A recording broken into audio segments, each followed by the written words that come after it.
Hello, it's Arym. I'm here to read Proverbs Chapter 21.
Okay, Proverbs 21 from the New King James Version of the Holy Bible.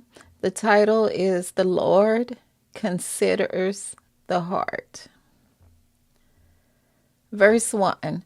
The king's heart is in the land of the Lord, like the rivers of water. He turns it wherever he wishes. And my notes read, like the Lord waters the earth, so the Lord directs the king's heart. King Solomon wrote most of Proverbs, so most likely he is speaking of himself when he speaks of kings and princes. Verse 2. Every way of a man is right in his own eyes, but the Lord weighs the heart. And my notes read, God is the judge. Verse 3. To do righteousness and justice is more acceptable to the Lord than sacrifice. The sacrifice of the wicked is all in vain. Verse 4. A haughty look, a proud heart, and the plowing of the wicked are sin. And my notes read, trouble comes to the proud. Keep yourself humble. Remember, God is the source of your success. Verse 5, the plans of the diligent lead surely to plenty, but those of everyone who is hasty surely to poverty. And my notes read, have patience in making decisions. Diligent planning is beneficial. During my lifetime, I learned to become a planner. And by planning everything, that seemed to be more successful. Okay, verse 6. Getting treasures by a lying tongue is the fleeting fantasy of those who seek death. And my notes read, the criminal is foolish and does not have God's wisdom, so his profit has no value. Verse 7, the violence of the wicked will destroy them because they refuse to do justice. And my notes read, now that the criminals have been roaming the streets for many years, we have to witness the violence with our own eyes. That's true. It is sad because I often wonder, I used to hear that innocent people are put in prison, and I believe that's true. There's a lot of innocent people in prison. But also with this modern technology and social media, I've been embarrassed to see people actually committing crime on the social media. I mean, it makes me wonder, like, were innocent people really ever put in prison? I mean, like, how many? Because so many people are committing crimes on social media. It's just like so shocking to me to see it. Like once you see it, you can't unsee it. Okay. Verse 8. The way of a guilty man is perverse, but as for the pure, his work is right. And my notes read, the guilty man lives a wicked life, but the righteous work is pure. This speaks about work of the wicked and business reputation.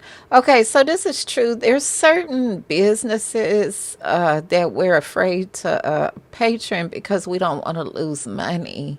And we tend to think twice before going with a brand new business that doesn't have a reputation yet because it's a risk. Like, we don't know if it's a legit business or is it a scam. Okay, moving on. So, reputation is very important. Verse 9, better to dwell in the corner of a housetop than in a house share with a contentious woman. And my notes read, this is talking about a wicked woman of the household. No one in the home will have any peace. Verse 10, the soul of the wicked desires evil. His neighbor finds no favor in his eyes. And my notes read, who wants to live next to the wicked? Okay, verse 11, when the scoffer is punished, the simple is made wise. But when the wise is instructed, he receives knowledge. And my notes read, the benefits of punishment for the foolish and instruction for the wise. The benefit of punishment. So basically, the foolish don't really ever learn wisdom, but the wise learn more from instruction. The wicked don't respond to instruction and eat punishment. So I don't know if punishment really does the wicked any good, but it kind of protects the victims, when we punish the wicked. Okay, verse 12. The righteous God wisely considers the house of the wicked, overthrowing the wicked for their wickedness. And my notes read, the wicked will reap what they sow. The wicked will fall. Verse 13, whoever shuts his ear to the cry of the poor will also cry himself and not be heard. And my notes read, he who is rich has responsibility to assist the poor. More wealth, more responsibility. You must give back to the community for your tax or your tithe. So this is true. The more wealth you attain, the more responsibility you attain too. And you do have to pay it forward. God uses you to help people, so let God use you. Verse 14, a gift in secret pacifies anger, and a bribe behind the back, strong wrath. So bribes are cheating because you are not making decisions for the right reasons.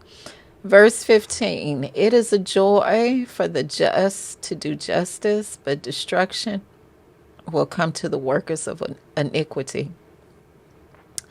And my notes read, joy for the just and destruction for the workers of iniquity. Verse 16, a man who wanders from the way of understanding will rest in the assembly of the dead. And my notes read, sin leads to destruction. So everywhere in the Bible, sin leads to adverse consequences. Okay, the consequences of sin. Okay, it's not good. Verse 17, he who loves pleasure will be a poor man. He who loves wine and oil will not be rich. And my notes read, this scripture is about financial increase. Sin brings poverty. Drunkenness and addictions lead to poverty.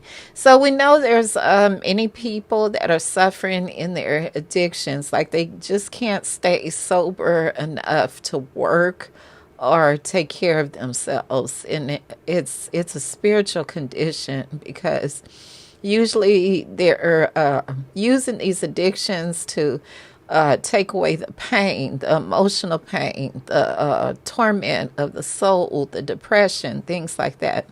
So seek medical treatment from your mental health provider if you have problem with addiction. Verse 18, the wicked shall be a ransom for the righteous and the unfaithful for the upright. And my notes read, the poor are dependent on the rich, the lazy are dependent on the diligent, the foolish are dependent on the wise, the wicked are dependent on the righteous. And this is just how it is. Okay, verse 19. Better to dwell in the wilderness than with a contentious and angry woman. And my explanation reads, an angry woman is dangerous. Run. Everyone must learn to control their anger or face the consequences. So we see this over and over in Proverbs about the angry woman in the household because the mother has an important role in the household, and so does the father. But we do see a lot written by these men that wrote Proverbs about the women. Now, in Proverbs 31, we'll hear from a mother that's instructing her son about how to pick a good wife. So there is a proverb that is written by a woman, okay? So moving on, verse 20, there is desirable treasure and oil in the dwelling of the wise, but a foolish man squanders it. And my explanation reads, a fool and his money are soon departed. A fool cannot keep money. Okay? They cannot. Verse 21, he who follows righteousness and mercy finds life, righteousness, and honor. Basically, this is talking about sowing and reaping, or you reap what you sow, or karma. So if you put good things into the world, you receive good things back. So righteousness leads to prosperity, and sin leads to the consequences of sin. So you want to give good gifts. Verse 22, scales a wise man scales in the city of the mighty and brings down the trusted stronghold. The trusted stronghold. That's a good scripture right there, because there are strongholds that keep people in fear and keep people from prospering. Verse 23, whoever guards the mouth and the tongue keeps his soul from troubles. And my explanation is, be careful with your words, because you are creating your environment. Do not build your future on lies. And so we used to always say, speak positive, don't speak negative, don't let the devil take over your mind, this and that. Verse 24, a proud and haughty man, scoffer is his name. He acts with arrogant pride. And my explanation reads, stay humble and know that all our blessings come from God. Verse 25, the desire of the lazy man kills him, for his hands refuse to labor. Laziness and poverty. God blesses the work of our hands. Verse 26, he covets greedily all day long, but the righteous gives and does not spare. And covetousness means jealousy too. So people are too busy being jealous to create anything positive in their own lives. So jealous people or unable to prosper. Okay, verse 27, the sacrifice of the wicked is an abomination. How much more when he brings it with wicked intent? And my explanation reads, this talks about degrees of punishment. So,